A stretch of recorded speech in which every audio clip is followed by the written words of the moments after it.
अस्सलाम वालेकुम students, today we are going to discuss present perfect tense. Present perfect tense का मतलब है कि कोई भी काम जो आप प्रेजेंट में कंप्लीट कर चुके हैं, नियर प्रेजेंट में आप कंप्लीट कर चुके हैं। अब इसमें this tense is a mixture of a present and past. ये टेंस जो है इसमें प्रेजेंट के इफ़ेक्ट भी है और पास्ट का भी इफ़ेक्ट है। ठीक है, ये अभी हम आगे समझते हैं। It always implies a strong connection with the present though action took place in the past. मतलब ये कोई काम आप नियर पास्ट में कंप्लीट कर चुके हैं, लेकिन इसका स्ट्रॉन्ग कनेक्शन जो है वो प्रेजेंट के साथ रहता है। ठीक है, प्रेजेंट परफेक्ट टेंस अब कहाँ कहाँ यूज़ होता है, इसको हम कहाँ कहाँ पर यूज़ करते हैं, इसको देख लेते हैं। To indicate completed activities in the immediate past or recent actions. For example, he has just gone out. वो अभी अभी बाहर गया है। अब हमारा फोकस जो है वो एक्शन पर है। he has just मतलब अभी अभी वो बाहर जा चुका है। ठीक है, कब गया है मतलब हमने हमारा मेन फोकस जो है हमारा एक्शन है कि वो अभी अभी बाहर जा चुका है। मतलब आप इससे देख सकते हैं कि एक्शन जो है वो पास्ट में कंप्लीट हुआ है, नियर पास्ट में, लेकिन ज़्यादा कंसर्न जो है उसका प्रेजेंट के साथ है कि वो just gone, he has just gone.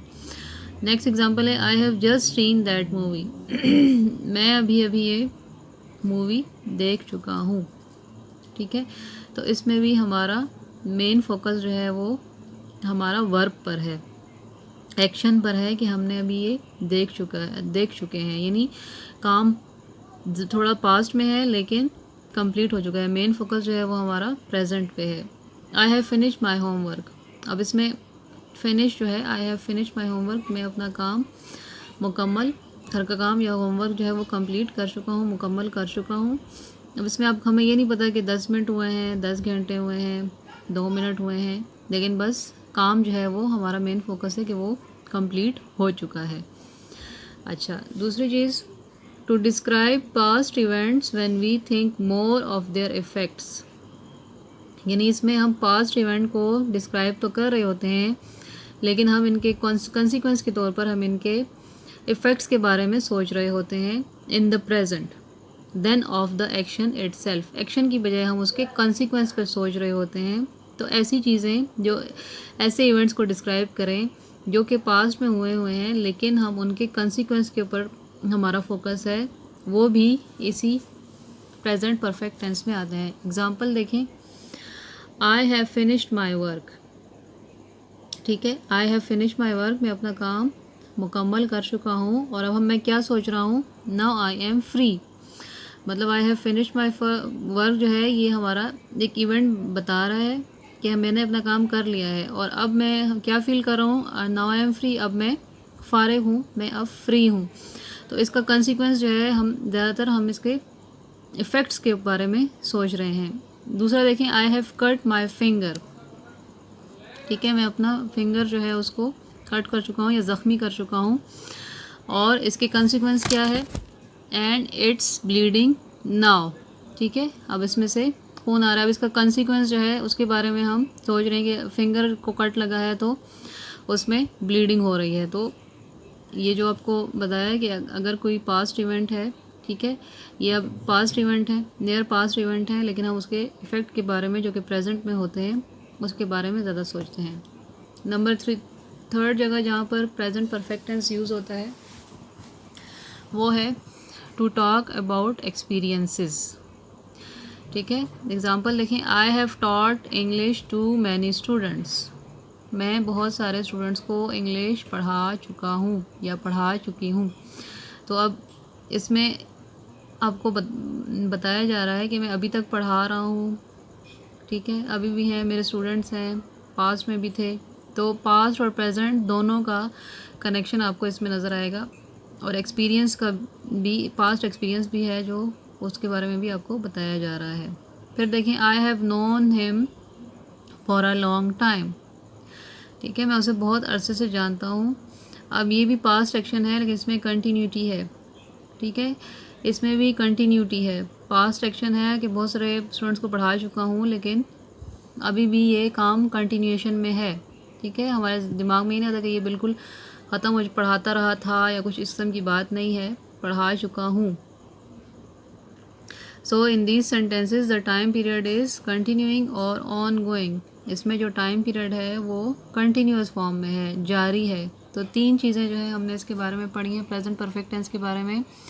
एक तो ये कि it indicates completed activities in immediate past, यानी जस्ट जैसे हमने कहा इमीडिएट पास्ट यानी अभी अभी ये काम मुकम्मल हो चुका है।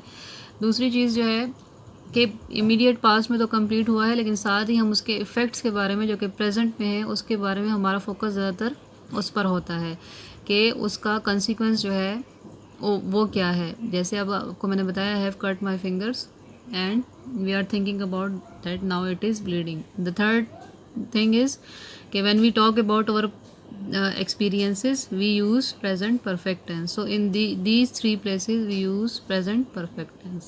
Thank you students, and we have discussed that it is a combination of present and past tense, but we concentrate more on its consequences on the in the present. So today we will discuss that how you recognize the present perfect tense when the sentence is written in Urdu. पहचान इसकी क्या होगी, जुमले के आखिर में चुका है, चुकी है, चुका हूँ, चुके हैं वगैरह आता है। ठीक है, उर्दू में कैसे पहचानेंगे कि कोई भी जुमला जो लिखा होगा अगर उसकी आपको ट्रांसलेशन दी जाती है तो उसमें ये सारे वर्ड उसके आखिर में आएंगे। अब प्रेजेंट परफेक्ट टेंस में 2 तरह के जुमले होते हैं, एक ने के बगैर होते हैं, एक ने के साथ होते हैं। दोनों का मतलब सेम होता है, दोनों की ट्रांसलेशन सेम होती है, लेकिन सिर्फ किसी में ने दिया होता है स्टूडेंट्स को घुमाने के लिए या उनको कंफ्यूज करने के लिए, और किसी में ने दिया होता है, किसी में नहीं दिया होता। मिसाल के तौर पर आप देख लें, मैं काम ख़त्म कर चुका हूँ। ठीक है, इसमें चुका हूँ आया है, ने का इस्तेमाल नहीं हुआ। दूसरा है मैंने काम ख़त्म कर लिया है। ठीक है, दोनों सेंटेंसेस का मीनिंग सेम है, लेकिन इसमें ने आया हुआ है, इसमें ने नहीं आया।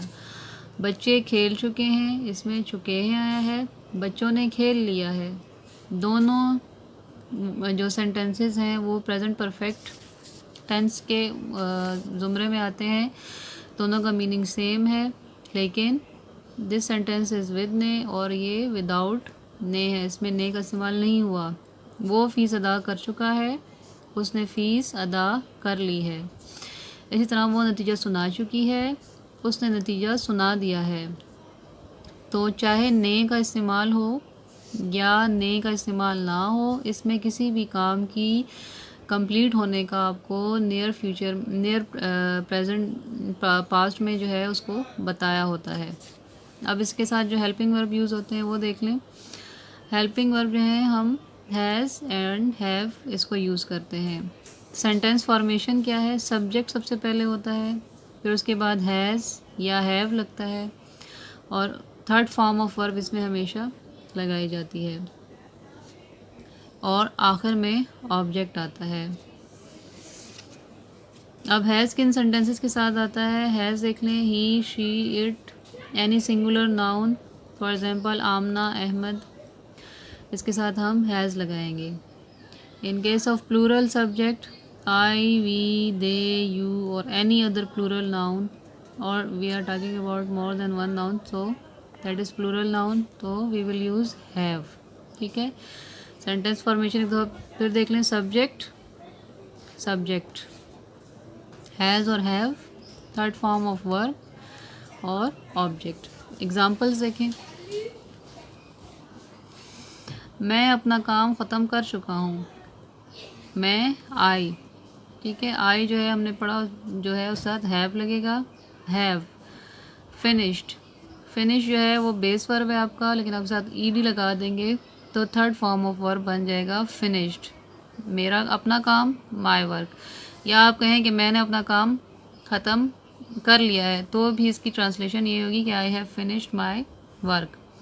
हम ये सारे अखबार पढ़ चुके हैं, we have read all these newspaper. Papers. अब वी है, वी जो है आपका सब्जेक्ट जो है वो प्लूरल है, इसलिए हमने हैव लगाया। वर्ब की third form read, red, read, ठीक है, वो हमने लगाया all these newspapers.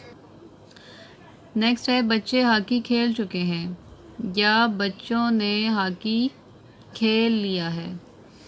The children, children ज़्यादा है, हैव लगाएंगे। प्ले जो है उसकी थर्ड फॉर्म प्लेड है। The hockey, the children have played the hockey, वो फ़ीस अदा कर चुका है। ही अब सिंगुलर आपके पास सब्जेक्ट है, हैज़ पेड द फ़ी। सना कपड़े धो चुकी है, सना सिंगुलर आपका सब्जेक्ट है, हैज़ लगाएंगे हम इसके साथ। वॉश्ड, वॉश जो है वो फर्स्ट फॉर्म है, ईडी लगा देंगे, थर्ड फॉर्म बन जाएगी द क्लॉथ्स।